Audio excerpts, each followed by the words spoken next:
Hello, I'm Pramod Saxena, founder and chairman of Oxigen India Pvt Ltd, a company that I formed about 8 years back. This company is engaged in cutting edge activities, bringing payment solutions at the retail, which helps large number of unbanked retailers and also their customers to get access to services and also perhaps facilitate financial inclusion over a period of time. So the main focus of our company is to cater to the bottom of pyramid individuals, medium to low capacity individuals, not just in the towns but also in the rural countryside. This company has nearly 600 people working for it directly and more than 5,000 people who work indirectly in various capacities engaged all over the country. The company was set up in 2003-2004 after I left Motorola as the president of the company. My previous engagement has been in the telecom space for about 10 years, and that gave me an insight into what the telecom revolution is going to bring about in terms of change for the people of the country in general. As we all know, every individual has a mobile phone, and this piece of technology has evolved over years from being a simple voice device to now a complete business machine. It's helping lives, it's helping us do transactions, you can take a picture, you can send pictures, and so on and so forth.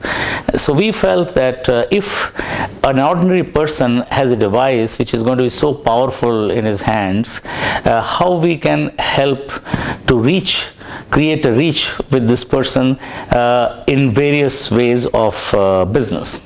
So we started aggregating services, telecom services, prepaid telecom services, and we knew that as more and more services start reaching a common man, the issue of payment will be a big one, because in a country where credit rating and getting access to the individual's information is so difficult, a prepaid solution is always the best one.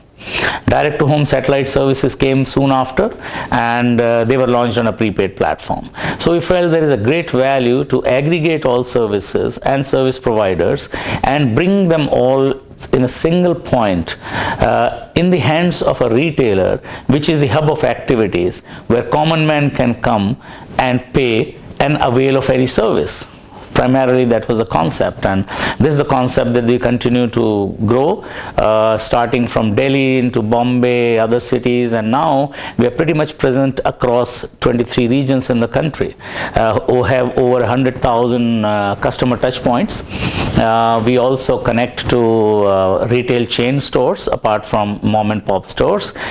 We are connecting to all the banks, major banks in the country, where the bank subscribers can get access to services that we connect with.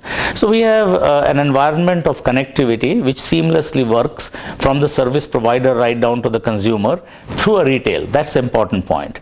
And the retailer's benefit is that aggregated services allows him to use his money more efficiently. Using a single balance or a purse, he can use any service and cater to the demand of his subscriber.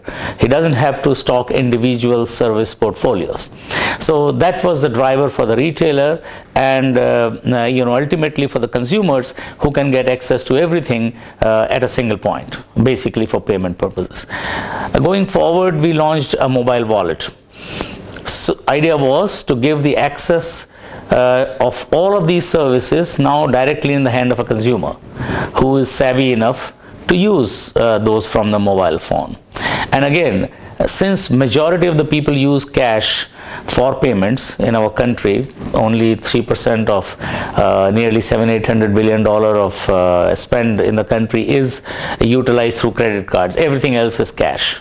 So he said, if cash can be paid at a single point and services are available, let the wallet be funded in cash at the retail, and then individual can then use services from the mobile phone. Now that concept, which we launched in 2008, much before the regulation on wallet came into being, has progressed very well. Today, not only our own mobile wallet OxyCash, but we are also supporting the mobile wallet of State Bank of India, which is India's largest bank. We are in the process of launching this wallet. The key features will be that this wallet will allow people to open these wallet at our retail points. They can cash in and they can cash out, and they can also use the wallet directly for payment of services, for payment of bills and everything else, and maybe transfer money person to person to another person's bank account. So it's a very powerful product. So the platform that we created for just aggregating has transformed into becoming a full-featured financial inclusion platform that will support opening of bank accounts in the form of wallets for individuals, whether they are in cities or small towns and villages. Now, going forward, this is going to help people who cannot have bank accounts in the normal course to receive money into a wallet account, okay, and then either encash it or use it for whatever they need in their life. And these monies into the wallet can flow in the form of remittances, domestic remittances, people in the city sending money back to their families, or international remittances, which are a very large amount. Flowing into India is the largest recipient of international remittances, or peer-to-peer transfer. So this will create a culture of payment using an instrument which is an instrument of a bank in a way. Yeah. So although the wallet runs on our platform, but this wallet is actually a bank account of State Bank of India, and the money resides there. It's only when transactions happen it runs through our platform. So this is a piece that is now engaging our attention and the future backbone of our business. We look at our consumer base, we look at two layers. One is the retailers who connect with us. Like I said, mom and pop stores. It could be a tea shop to a grocery store, or a medical store, or a restaurant, or anything. So we have connectivity across 100,000 plus these locations, and these are growing continuously. Then we have connectivity with banks and with retail chain stores. In terms of consumer who touches our touch point for availing services, you can assume that we do nearly 30 to 40 million transactions in a month, which is more than a million transactions every day, and a significant number of these transactions could be unique. So we actually touch the lives of hundreds of millions of consumers, not for a single product but for multiple products and services. Yeah. So that's the kind of universe that is connected with us, and we expect this to grow tenfolds in the next few years. Entrepreneurship has to be seen in many different ways as to what your objectives are. Do you want to do something to make a difference? For a professional like me who's been in industry, both large Indian enterprises as well as international companies, at some stage I felt that it's time for me to make a mark, to make a difference, to do something which will make me feel like I've made a contribution, okay, beyond just earning to live well.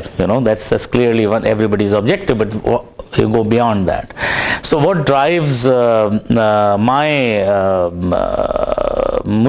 drives me is to do something which will create a new opportunity. I must say this, and I say it in all sincerity, that the liberalization and opening up of regulation in this space, the speed and the alacrity with which RBI has moved, very few examples of that exist anywhere in the world. We have our partners come from South Africa. We started this company as a partnership with South Africa. We have had investments from Citibank, from Microsoft in this company. We've seen that the speed at which the space has opened up in the financial services sector and financial inclusion is absolutely fabulous. And we're quite happy with the way this has progressed.